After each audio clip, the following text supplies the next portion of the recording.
The number of Americans who have mistakes on their credit reports is staggering. A 60 Minutes report exposed that most people cannot even correct the problems. CBS 2's Christine Sloan follows up. Meg Pasternak says a mistake on her credit report nearly destroyed her credit. We had to present so much documentation to say this wasn't ours, and then we still had to pay something to get rid of it. Pasternak says it took months to resolve the problem. You feel kind of helpless because they got you under the gun if you need to get a new car or a house or for anything. Pasternak is not alone in her frustration. A new government study finds up to 40 million Americans have mistakes on their credit reports. But an investigation by Steve Croft on 60 Minutes finds most people get nowhere trying to correct an error.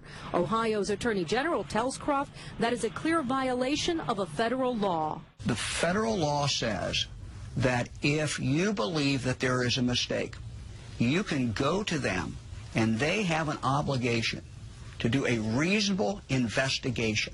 They're not doing a reasonable investigation. End result, if we're successful, is a deletion of that record from your credit report. The credit pros in Newark help people fight agencies like TransUnion and Experian. All the information they receive from a customer, they translate it into a code. They don't forward the letter and the proof of payment to the creditor. They just forward the 3-digit code. So the best way to protect yourself? Go directly to the creditor rather than going to the credit bureau themselves. Another good habit to get into, check your credit report periodically to make sure there are no changes.